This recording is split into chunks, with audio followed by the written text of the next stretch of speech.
Bonsoir, soyez les bienvenus dans 28 minutes. Salut les amis. Bonsoir Elisabeth. L'actualité internationale, c'est les manifestations contre le régime en Iran. On ignore leur exacte ampleur, mais elles continuent malgré la violence extrême de la répression et les morts. Le mouvement de ras-le-bol contre la vie chère devenu une révolte contre la monarchie islamique. There are credible reports of nationwide mass killings and also reports of some accused of being enemies of God, some protesters accused of being enemies of God, which means they're facing death penalty according to Iranian law. Cette révolte peut-elle se muer en guerre civile? Sur quel régime politique, avec quel leader pourrait-elle déboucher? La diplomatie, les sanctions économiques ou une intervention militaire? Que choisira l'Occident, si tant est que l'Occident choisisse de s'en mêler pour venir à bout de la République islamique? On en débattra ce soir avant de vous retrouver Marie Bonisseau et Xavier Mauduit. Et on parle de ce bel objet. L'œuf. Nous en consommons de plus en plus, Elisabeth, mais la production a du mal à suivre. Mais et oui. c'est le problème. Problème de livraison également, si bien qu'il y a une pénurie d'œufs. L'occasion de présenter des recettes anciennes pour conserver les œufs. Tiens. Et vous, Marie? On parle des ados, de toutes ces filles qui adorent le sport, mais qui décrochent à la puberté. Il y a une nouvelle étude très détaillée qui vient de paraître et qui donne des explications à ce phénomène qui me rend triste. Dommage. Mais pour commencer, le grand paléoanthropologue Jean-Jacques Hublin, professeur au Collège de France, va nous expliquer pourquoi la datation de 3 mâchoires sans menton, de quelques dents, de vertèbres et d'un fémur, vieux de 773 000 ans précisément, fossiles humains découverts au Maroc, mais la communauté scientifique en transe de joie. Ces fossiles d'hominidés africains comblent un vide majeur de l'histoire évolutive qui mène jusqu'à nous, et leur datation renforce l'hypothèse de l'origine africaine de l'humanité. On retrouve Hublin, le sapiens hyper sapiens, tout de suite.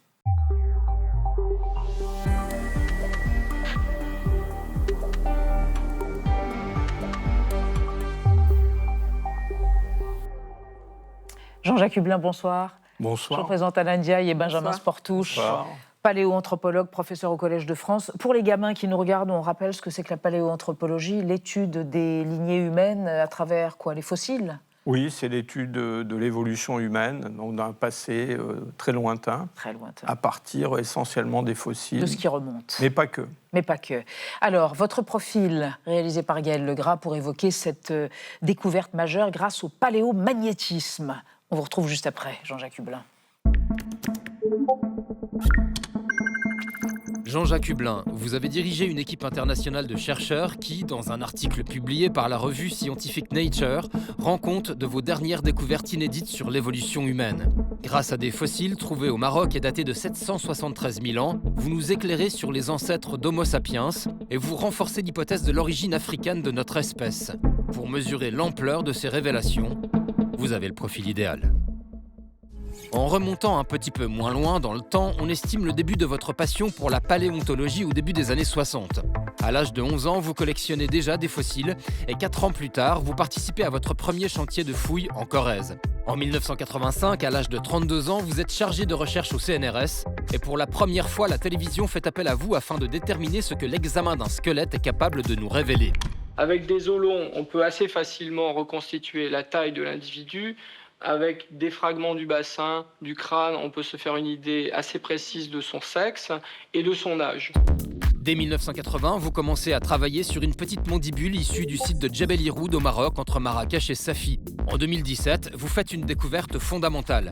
Les fragments fossilisés de 5 individus découverts sur ce même site de Djebel Irhoud permettent de conclure qu'Homo sapiens était présent en Afrique il y a 300 000 ans. Si nous rencontrions un de ces Homo sapiens primitifs dans la rue aujourd'hui, probablement sa face ne nous étonnerait pas trop, mais quand même, ce serait un individu extrêmement, robuste, impressionnant, en particulier avec des reliefs suborbitaires assez prononcés. Aujourd'hui donc, nouvelle information capitale. Des fossiles prélevés sur un autre site marocain près de Casablanca datent de 773 000 ans. Vos analyses permettent d'affirmer qu'ils correspondent à une forme évoluée d'Homo erectus et qu'ils constituent vraisemblablement un ancêtre d'Homo sapiens. C'est un jalon très important, précisez-vous, car dans l'histoire de la paléoanthropologie, l'origine africaine des hommes actuels n'a pas toujours été bien acceptée. Oui, Jean-Jacques Hublin, alors ces fossiles, plusieurs mâchoires, un fémur, des vertèbres et quelques dents n'ont pas été trouvés il y a quelques années. Ça remonte à 69. C'est un adolescent marocain qui a trouvé ça dans cette caverne, Thomas, comme on dit. Philippe Berriro, qui a découvert, c'était un jeune homme, un adolescent qui collectionnait les fossiles et qui a trouvé la première mandibule. Mais disons, les recherches dans le site ont commencé beaucoup plus tard, dans les années 90. Donc il a fallu attendre quelque chose de fondamental, qui est la datation de ces mandibules, fémurs, vertèbres et dents. Et la datation, ça s'est fait grâce au paléomagnétisme. C'est une femme et un homme. La femme s'appelle Serena Pierini, rendons grâce à cette chercheuse. C'est quoi le paléomagnétisme ? Eh bien, la polarité du champ magnétique terrestre, l'orientation nord-sud, c'est quelque chose qui n'est pas stable. Ça change de temps en temps. Ça met quand même quelques centaines de milliers d'années à changer, mais... Ça change, donc de temps en temps, le pôle Nord est au sud, le pôle Sud est au nord, notre nord. Et donc, ces changements, ils sont enregistrés dans certaines roches, dans certains sédiments, dont les particules se comportent comme des aiguilles de boussole, en fait. Par exemple, les oxydes de fer vont répondre à ces changements du champ magnétique. Et donc, on peut, dans certaines roches, détecter des moments où il y a eu ces changements. Et il se trouve qu'il y a 773 000 ans, il y en a eu un qui est documenté sur toute la Terre. Voilà. Et alors ça nous informe sur nos origines.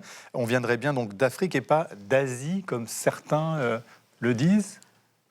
Alors, je pense qu'il y a un consensus quand même dans la communauté scientifique pour accepter l'origine africaine de notre espèce. D'abord parce que les fossiles les plus anciens d'Homo sapiens, on les connaît en Afrique. 300 000 ans 300 000 ans, bien avant qu'on trouve quoi que ce soit qui ressemble à un Homo sapiens en dehors d'Afrique.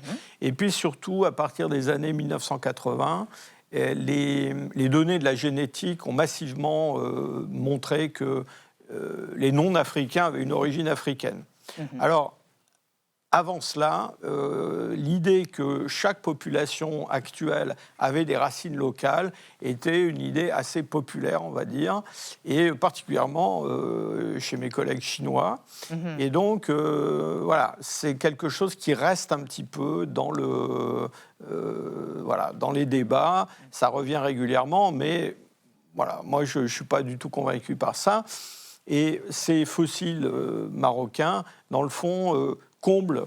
Mais ils comblent un vide. En fait, ils comblent un vide. C'est-à-dire qu'en Afrique, on n'a pas beaucoup de fossiles, même pratiquement pas entre 1 million d'années et 500 000. Et là, et pile, entre 1 million d'années et 500 000 ans, on tombe sur ces fossiles. Donc, de quoi Homo erectus, ancêtre, c'est au moment où il y a des embranchements. Expliquez-nous ça, Jean-Jacques Hublin. Il se trouve que qui mène à Sapiens plus tard. Les paléogénéticiens, donc les gens qui savent séquencer l'ADN de l'homme de Néandertal ou d'autres formes fossiles, nous disent c'est dans cette tranche de temps que se fait la divergence entre donc, les lignées africaines qui vont donner les hommes actuels, enfin les ancêtres des hommes actuels, et puis des lignées en Eurasie qui vont donner les Néandertals et puis des formes asiatiques contemporaines.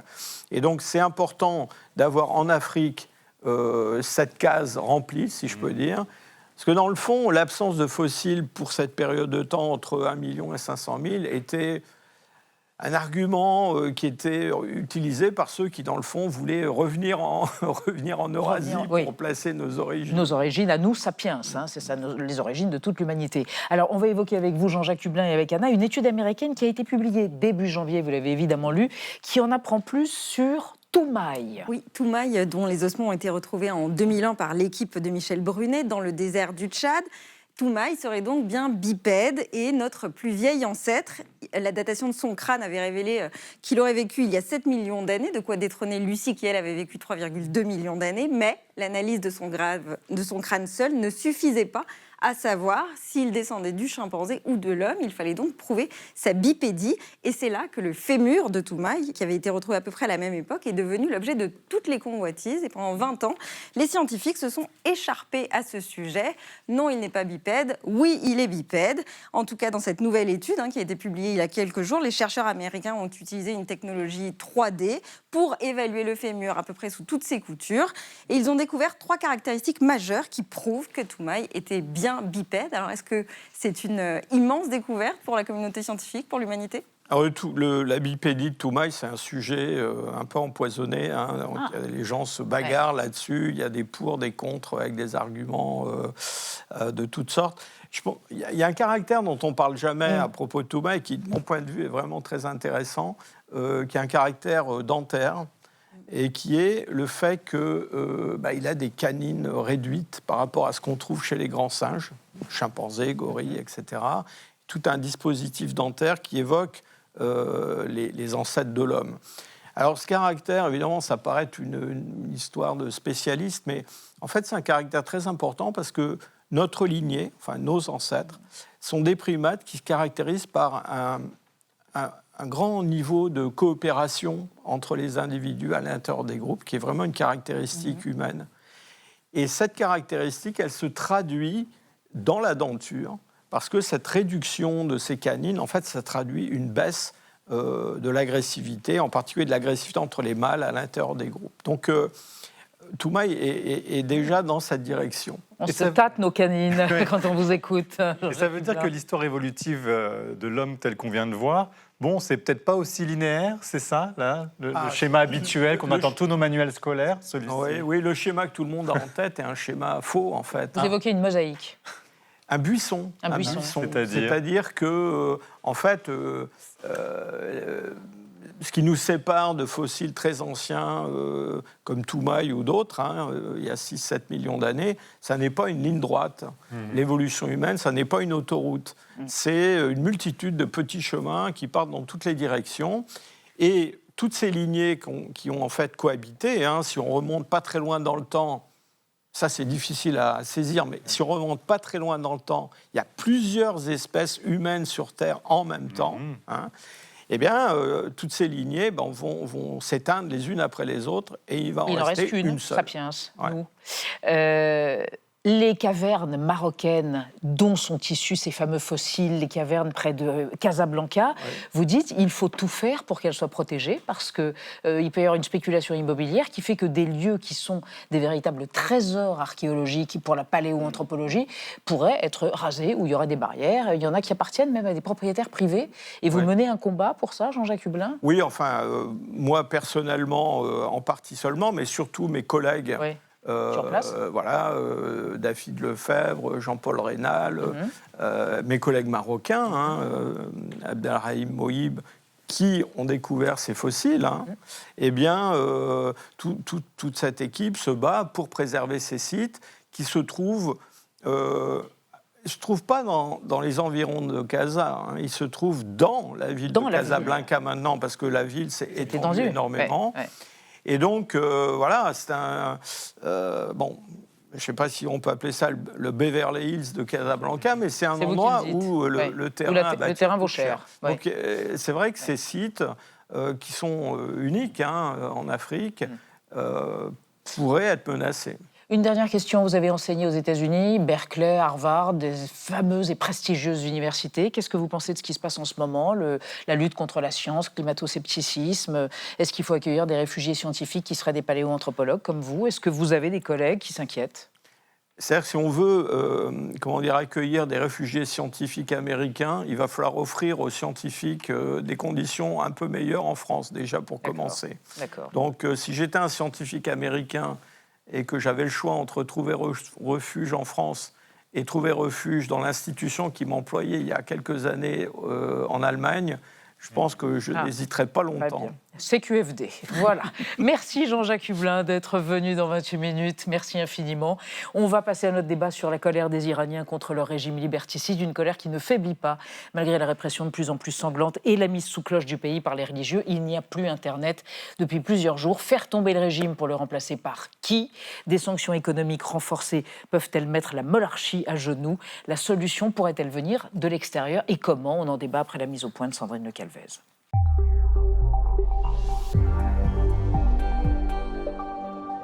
Des dizaines de corps alignés.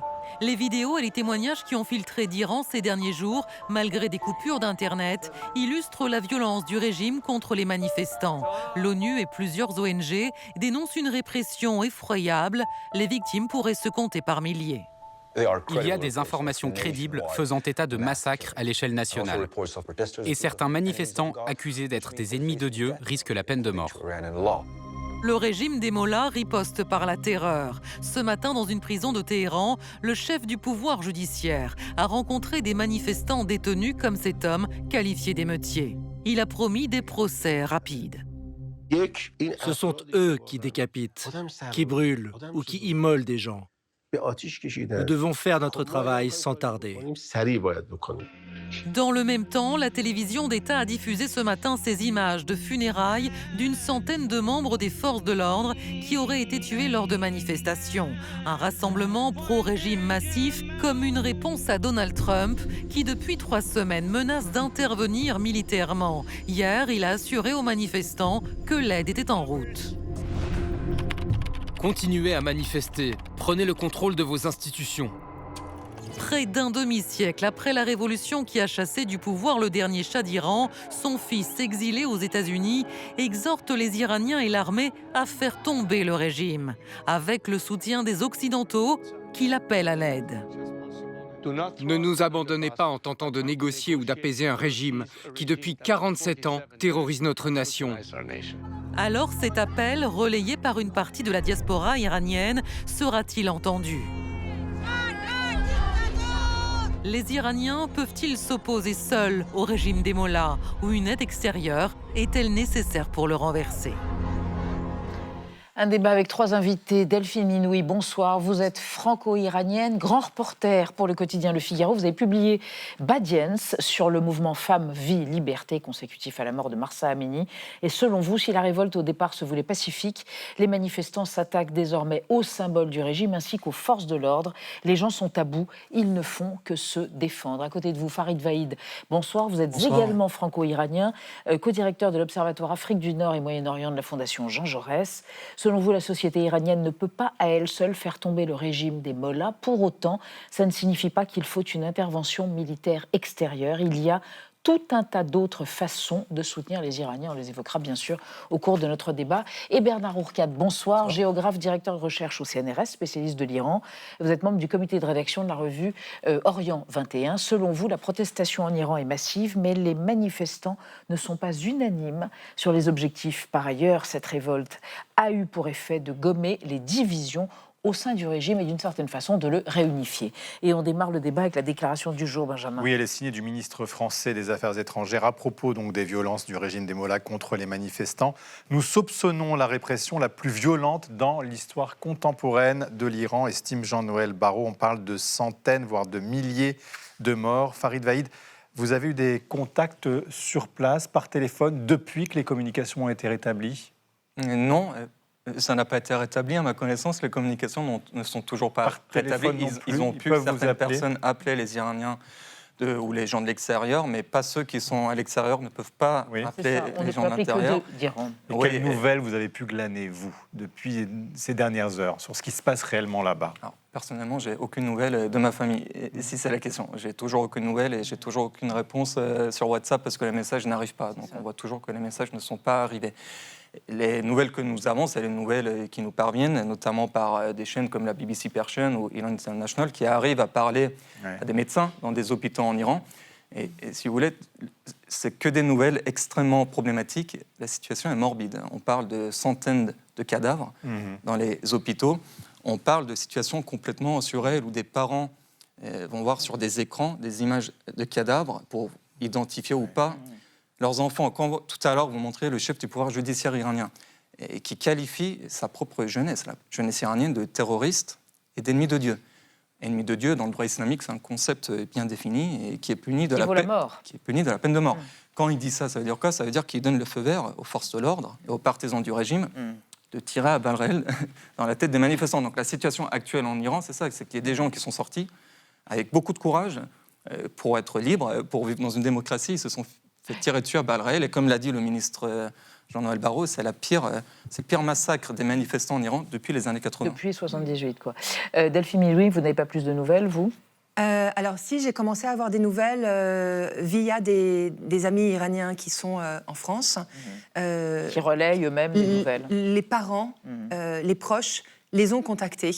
Et j'ai notamment le cas de cette jeune femme iranienne qui a appris en larmes hier la mort de son cousin dans la ville d'Ispahan. Il se trouvait dans une manifestation, il manifestait pour une vie meilleure, tout simplement. Il était pacifique, il n'était pas armé. Et en fait, il a été poursuivi dans une ruelle et on lui a tiré à bout portant 3 balles dans la tête. Il est mort.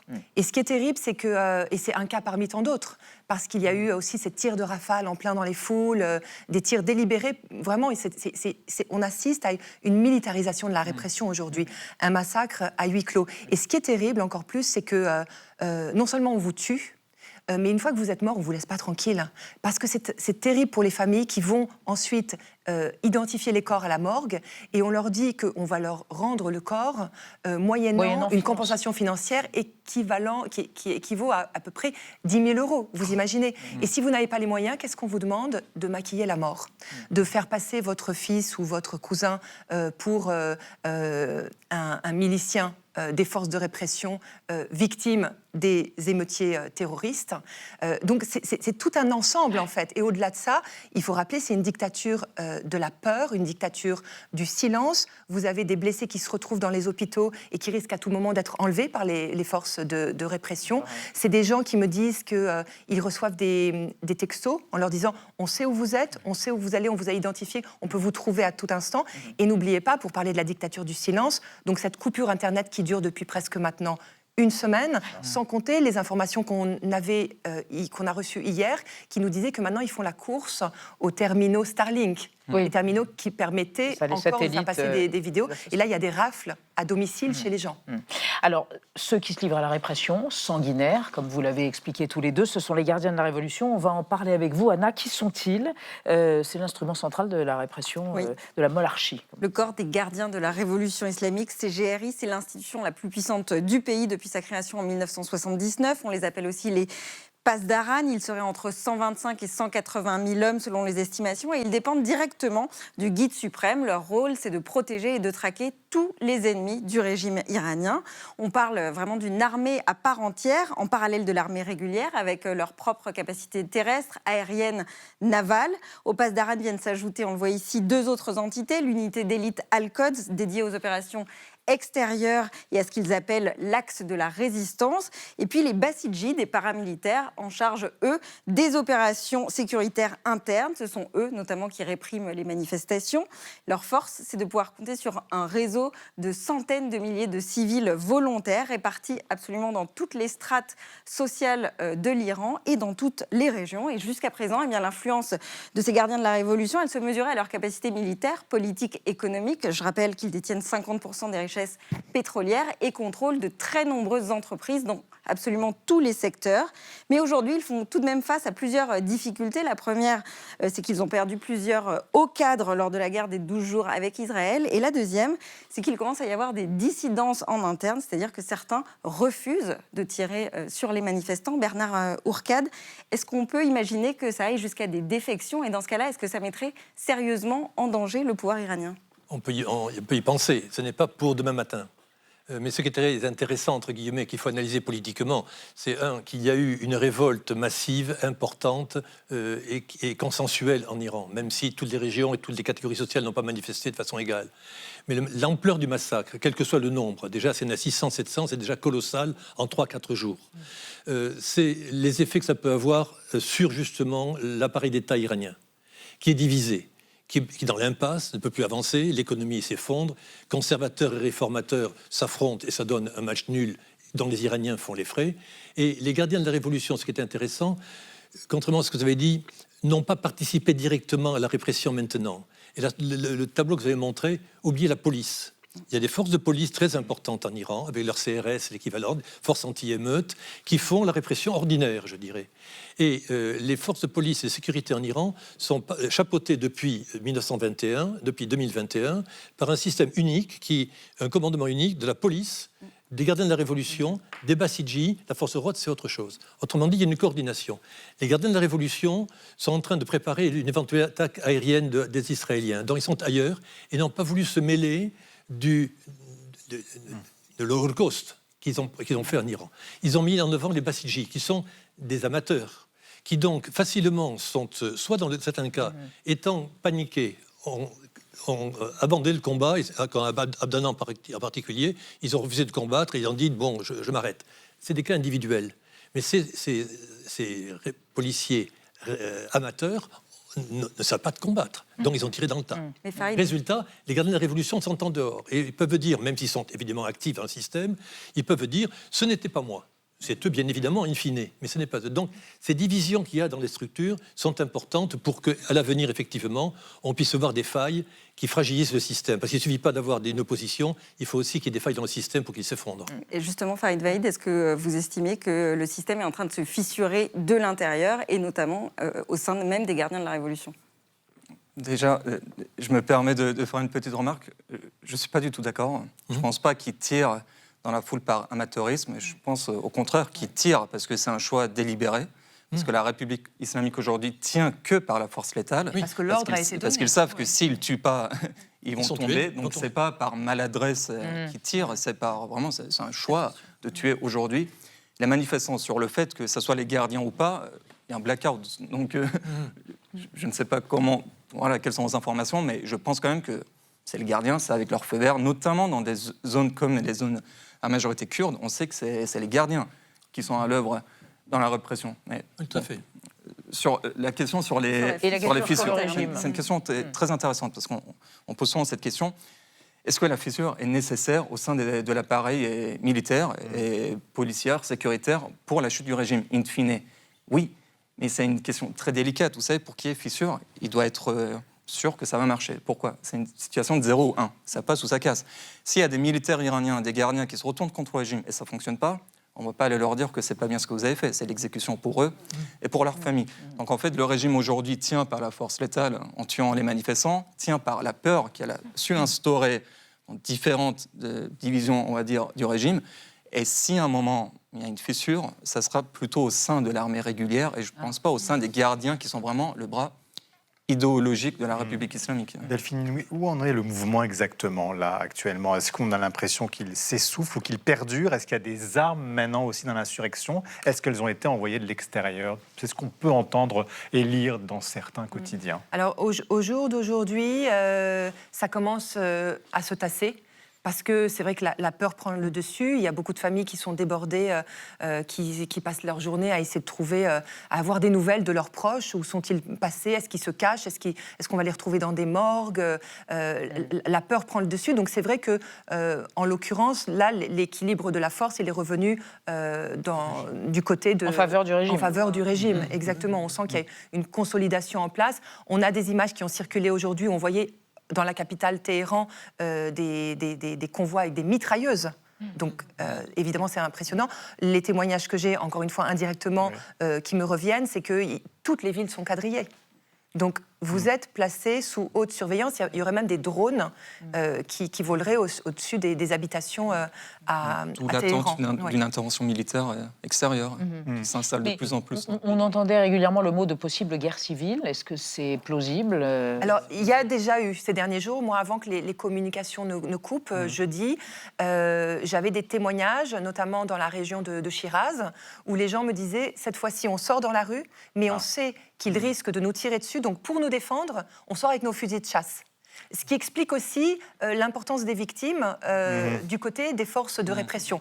Je pense qu'il y a eu des moments d'insurrection dans certaines villes. Malheureusement, on n'a pas encore d'image parce que voilà, tout est coupé. Mais je pense que c'est des éléments qui vont nous parvenir dans les jours à venir.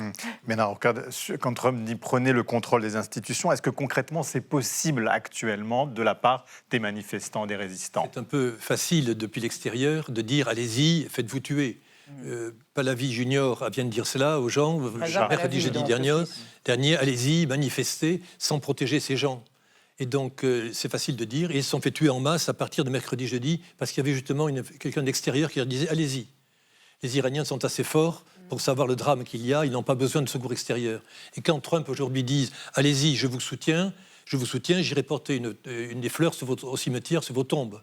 C'est un peu cynique et un peu inadmissible d'utiliser, d'exploiter la réelle révolte et potentiel révolutionnaire de tous les Iraniens qui en ont assez pour des objectifs qui sont soit israéliens, soit américains, mais en aucun cas au service des Iraniens. Alors c'est vrai qu'il y a une tentative de manipulation, d'instrumentalisation de l'étranger, mais je tiens à préciser, parce que c'est des Iraniens de l'intérieur dont on parle, je tiens à préciser qu'ils n'ont pas attendu qu'on leur demande de sortir dans la rue pour aller manifester. Et ce qui m'a vraiment marqué, c'est encore une fois jeudi, avant que les lignes ne soient coupées, ce jeudi soir où il y a vraiment eu le gros des manifestations, c'était impressionnant, tous les témoignages, les gens que j'avais au téléphone qui me disaient qu'ils ressortaient dans la rue pour la première fois depuis des années, dont un jeune par exemple de Shiraz, 19 ans, qui avait été arrêté en 2019 lors de précédentes manifestations, qui avait été torturé en prison et qui osait à nouveau sortir dans la rue, et pas seul, il a emmené dans son sillage toute la famille. Vous aviez des personnes âgées en chaise roulante, tout comme des femmes enceintes. Vous aviez vraiment une grande partie de la société qui était dans la rue ce soir-là, et de façon très pacifique. Évidemment, tout le monde s'interroge sur l'après, éventuellement, si le régime chutait. Et parmi les personnalités du régime qui seraient susceptibles d'assurer une transition politique, il y aurait l'ancien président iranien Hassan Rouhani, considéré comme un réformateur, et qui s'était fait élire pour la première fois en 2013. C'est l'archive du jour, regardez. Monsieur Hassan Rouhani a recueilli plus de 18 millions de voix, soit la majorité absolue. Il est élu président. C'est le 11e président de la République islamique d'Iran. Hier encore, en allant voter avec son fameux turban blanc, il n'imaginait pas un tel score. Hassan Rouhani a 64 ans, il est marié, père de 4 enfants. C'est un religieux modéré qui a un long passé de responsable politique. Ce sont les jeunes, les mécontents, une bonne partie du mouvement vert qui lui ont apporté leur soutien. Pour être honnête, moi je vote uniquement pour faire barrage aux ultra-conservateurs et pour élire Hassan Rouhani. Reste à savoir si cet enfant du sérail, surnommé tchèque diplomate pour ses talents de négociateur, saura combler les attentes de ceux qui l'ont élu. Celui qui s'est donné cette clé comme symbole de campagne veut ouvrir la porte à toutes les solutions. Farid Vaïd, quid d'une transition négociée justement avec la possibilité d'un modéré? Est-ce que ça, c'est quelque chose qu'on peut envisager? C'est hors sujet. On peut parler aujourd'hui des réformateurs. C'est ne pas comprendre ce qui se passe en Iran. Aujourd'hui, les Iraniens ne veulent plus une réforme. Les réformateurs étaient plus au pouvoir en Iran que les conservateurs, si on prend la durée du règne de l'ayatollah Khamenei. Ils ont tourné à la page de l'islam politique. Et quand on dit réformateur, c'est un mot noble en français, ce n'est pas un progressiste. Il n'est pas contre l'islam politique, il n'est pas pour les droits des LGBT, il n'est pas contre une politique antisémite, anti-israélienne. Donc, c'est hors sujet. Après, ça peut être peut-être une porte de sortie dans la tête de certains gardiens pour sauver leur peau. Mais juste pour revenir sur l'autre question qui est beaucoup plus importante, sur aujourd'hui. Dès que les manifestants sont sortis, ils se sont fait tirer dans la tête. Qu'est-ce qui va se passer maintenant? La vraie question, c'est l'intervention ou pas américaine. Pourquoi je dis ça? Je ne suis pas connu pour être un va-t-en-guerre, mais le président des États-Unis, la première puissance du monde, a dit plusieurs fois que s'il y a répression des manifestations, on va réagir. S'il ne réagit pas qu'il devrait ou c'est une bonne chose, mais s'il ne réagit pas, quel message ça envoie au régime? Quel message ça envoie à la population iranienne? Qu'on le veuille ou non, aujourd'hui, à l'intérieur de l'Iran, il y a quand même une forme d'attente. Si, monsieur le professeur, il y a une attente d'une intervention militaire américaine. Ça ne veut pas dire que les gens, ils attendent de se faire bombarder, évidemment, dans la rue. Ça peut être des frappes ciblées, ça peut être des frappes contre des casernes, ça peut être des frappes contre des bases stratégiques. Mais aujourd'hui, s'il n'y a pas, aucune réaction américaine, les Iraniens, ils vont quand même se sentir très seuls. Pas d'accord, Bernard. Il est certain que les choses sont compliquées, personne ne peut dire l'avenir. Mais une attaque américaine, comme avait été l'attaque israélienne au mois de juin, a donné un sursis au régime pendant quelque temps, qui a fait une réaction nationaliste. Les gardiens de la Révolution qui étaient écrasés... Ça a ressoudé une forme de nationalisme? Provisoirement, oui. Qui a été repris encore par le régime, qui n'arrête pas de parler du peuple iranien, parce qu'il sait très bien qu'il est en danger et que l'islam, ça ne paye plus. Donc aujourd'hui, c'est bien clair, un Rouhani est très sympathique, peut-être, mais il n'a pas la force de pouvoir contrôler un pays qui aurait fait des milliers de morts 15 jours avant.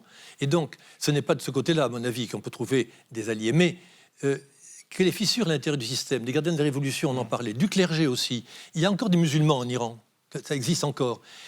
Tuer dans la foule, c'est contre l'islam. Il y a des bons musulmans chez les mollahs qui voudraient aussi quitter le bateau avant qu'il ne coule, qui pourraient dire « je suis opposé à cela ». Donc, il y a plusieurs facteurs qui font que les divisions à l'intérieur du système sont là. Il faut prendre le pouvoir, ne vous inquiétez pas, il y a beaucoup de gens capables de prendre le pouvoir, mais il faut pour contrôler à la fois les gardiens de la Révolution, ce n'est pas rien, et le clergé, et surtout répondre aux attentes de la population. Et alors, cette attente de la population, Delphine Mounier, est-ce que l'intervention extérieure, qu'est-ce qu'ils en disent là aussi? C'est fou, encore une fois, pour revenir à l'état de désespoir dans lequel sont les Iraniens. Nous sommes les premiers surpris, parce qu'on ne s'attendait pas à ça. Ils nous appellent tous au secours en nous disant dites à Trump d'appuyer sur le bouton et d'attaquer l'Iran. Ils sont au pied du mur, parce que de toute façon, ils savent qu'ils sont condamnés à mort. Vu ce qui est en train de se passer aujourd'hui, ça va laisser des séquelles à jamais. Il y a des noms qui ont été pris, il y a des images qui ont été... Les gens sont identifiés. C'est-à-dire la répression serait plus forte si jamais il n'y a pas d'intervention. Je crois qu'on n'a pas conscience aujourd'hui de ce qui est en train de se passer en Iran. Et c'est vrai, comme le disait Farid, c'est-à-dire que Trump a tellement surenchéri sur cette question-là. Si on doit faire une comparaison régionale, souvenez-vous quand Barack Obama, après les attaques chimiques en Syrie, il avait promis de venir... Mais ensuite, il a évoqué la ligne rouge. Et finalement, cette ligne rouge, elle est partie en fumée. Qu'est-ce que ça a donné? Ça a donné un Bachar al-Assad. Souvenez-vous, c'était en 2013. Et donc, pendant 10 ans, Bachar al-Assad s'est maintenu au pouvoir avec une machine à tuer et à torturer et à exterminer sa propre population.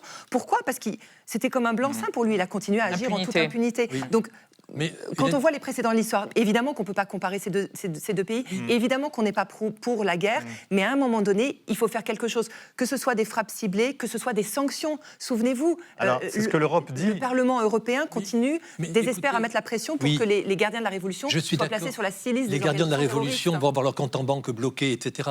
Le problème est beaucoup plus grave aujourd'hui. De remplir les ambassadeurs, de remplir le centre diplomatique, c'est du cinéma par rapport au drame qui se joue actuellement en Iran et au rapport de force. Et donc, une des clés du problème, je vais me faire insulter, mais c'est effectivement que le fameux accord de 2015 sur le nucléaire avec les Américains. Et aujourd'hui, les Américains étaient prêts à signer hier après-midi. Aujourd'hui, vu les massacres, il n'est pas question de le faire.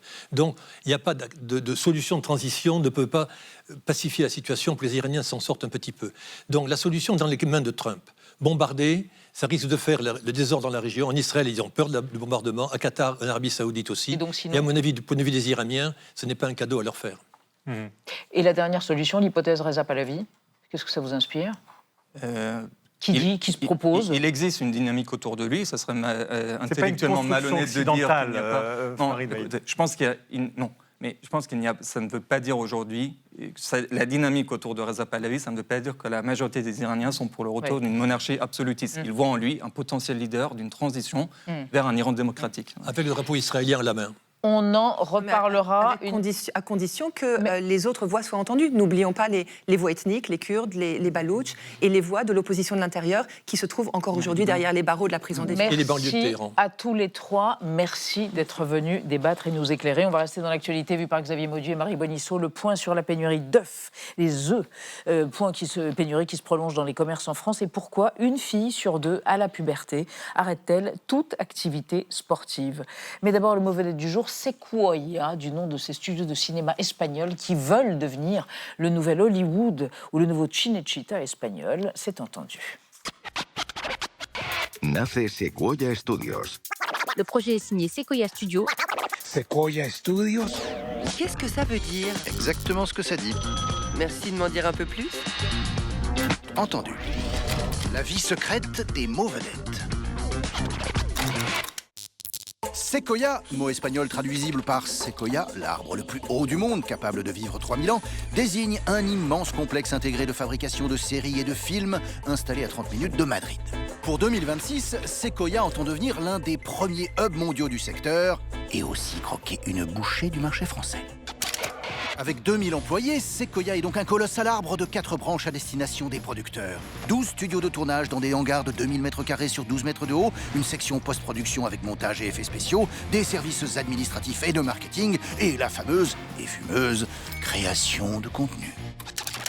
Planté dans une banlieue en friche, entre périph' et voies ferrées, le temple de 140 000 m² dédié au dieu divertissement comprend resto, hôtel, club de fitness, hypermarché, station-service, mais aussi une école qui alimente la bête en main-d'œuvre.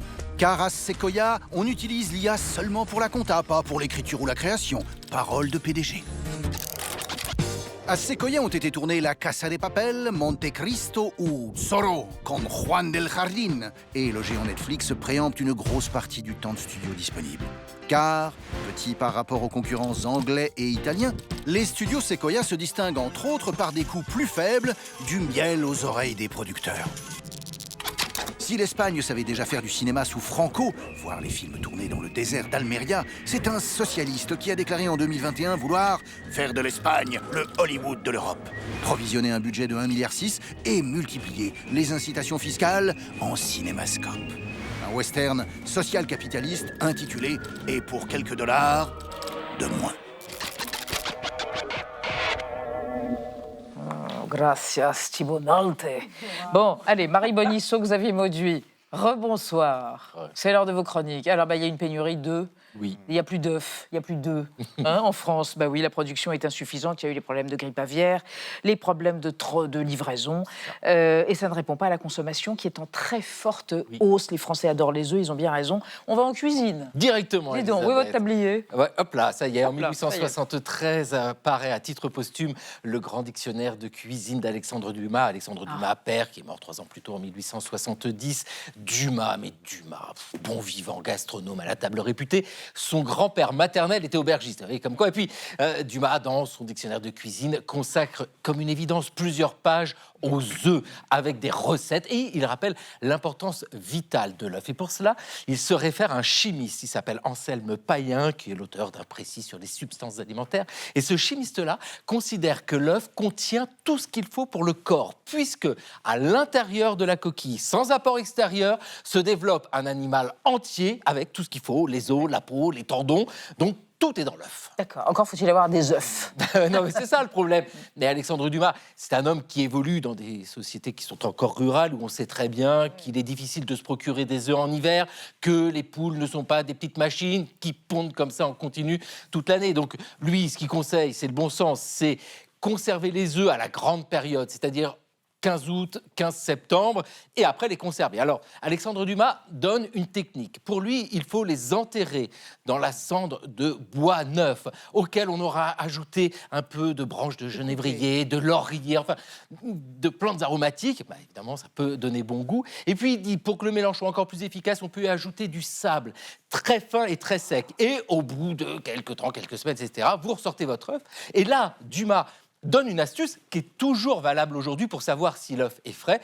Vous le plongez dans l'eau, donc s'il flotte, ça veut dire qu'il y a un peu d'air dedans, vaut mieux pas le manger. Oui, d'accord. Bon, alors, il y a d'autres moyens de conserver les œufs. Oui, Dumas donne une méthode, mais enfin, quand vous lisez la littérature liée à la cuisine, vous en trouvez plein. Vous avez un ouvrage de 1896, Les conserves alimentaires, qui donne une série de techniques. En fait, l'idée, c'est de préserver l'œuf du contact de l'air. Donc, dès lors, vous pouvez le plonger dans de l'eau salée, dans de l'huile de lin, dans de la paraffine, dans de matière grasse, des choses comme ça, même dans de la chaux. Et là, ça devient un peu complexe parce que, voilà, au bout d'un moment, quand vous ressortez l'œuf, bon, à peu près tous les livres disent la même chose. Ce qui est pratique avec l'œuf, c'est que très vite, vous savez s'il est bon ou pas bon. Vous le sentez, tout simplement. Et dès lors, vous pouvez, comme Alexandre Dumas, magnifier l'œuf. Gardez les coquilles. Dans la terre, c'est très bon, ça fait un engrais. Quant à l'œuf, une émulsion, ça fait une mousse. Et vous avez une trilogie qui aurait beaucoup plu à Alexandre Dumas. Oui, ils sont les trois. Mousque, œuf, terre. Pas mal. Inventif, créatif. Merci Mauduit. Alors Marie, une étude publiée hier, où ça, dans la presse? Oui. Voilà, montre l'ampleur du décrochage des adolescentes face à la pratique sportive. Ce sont des chiffres terribles et ça montre vraiment une inégalité béante. Aujourd'hui, en France, vous avez 6 fois plus de filles qui arrêtent le sport à la puberté que de garçons. En gros, il y a une fille sur 2 qui décroche avant 15 ans, alors que bien souvent, elle aime encore son sport. Et donc, pour l'expliquer, enfin, une étude d'envergure, il y a plus de 500 jeunes filles de 13 à 20 ans qui ont discuté en profondeur avec l'Institut Kantar pour le compte de la mutuelle MGEN. Et ça met le doigt sur plein de freins, à commencer par le bouleversement corporel qu'elles traversent, ces filles, à la puberté. Il y a 6 gamines sur 10 qui parlent de la prise de poids, de poitrine, de taille, qui rendent le sport moins agréable. Évidemment, la moitié d'entre elles évoquent l'arrivée des règles, bien sûr, leur lot de douleur, de fatigue, de baisse de morale. Et là, vous allez me dire, bah oui, Marie, c'est de la faute de personne à part Dame Nature. Si on ne peut pas faire du sport pendant ces menstruations, bah faux. On peut proposer des entraînements différents. On peut au moins entendre, écouter une joueuse qui dit qu'aujourd'hui, elle ne peut pas suivre l'entraînement. Or, le coach étant souvent un coach, la majorité de ces ados témoignent vraiment, elles disent qu'elles ne sont pas comprises, qu'elles ne sont pas écoutées dans leur spécificité. Et il y en a 6 sur 10 qui regrettent de ne pas être entraînées par une femme. Il y a dans cette étude l'exemple d'une nageuse qui fait de la natation synchronisée, qui est, elle, carrément atteinte de malaise pendant ses règles et qui a dû quitter la compétition parce que ce n'était pas adapté, les entraînements pour elle. Compétition, d'ailleurs, ça, c'est un autre frein évoqué par beaucoup de ces adolescentes. Dès qu'on s'inscrit à un sport, on te parle de match, de championnat. Moi, je veux juste jouer, témoigne l'une des sondées qui, comme beaucoup de filles, a une estime d'elle-même un peu pas folichonne. Et donc, ça transforme l'impératif de gagner absolument le match en peur, en angoisse. Où est le plaisir? Nulle part. Enfin, beaucoup, évidemment, évoquent l'ambiance parfois toxique, le sexisme qui règne encore dans trop de vestiaires, les tenues qui peuvent mettre mal à l'aise aussi. Au hand, témoigne l'une d'elles, on met des mini-shorts. Pourquoi? Personne ne sait, mais ça la gêne. Rappelons en plus qu'on est sur un public, les ados, qui sont ultra exposés aux injonctions corporelles. Donc il y en a une grosse moitié de ces filles sondées qui disent que leur corps ne correspond pas aux normes de leur sport. À quoi s'ajoute ce classique sentiment d'illégitimité par rapport aux garçons. Je finis quand même sur une note positive. Ouais, comme toujours. Il y a des pistes concrètes quand même dans cette étude pour progresser. Les entraînements par des filles et pour des filles qui peuvent rassurer ce public et garder cette sympathique moitié de l'humanité dans le gymnase. Qui a envie de jouer voilà, et de s'éclater. Merci Marie, merci de votre fidélité. On se retrouve demain à 20h05. Tchuss, Miss Morgan.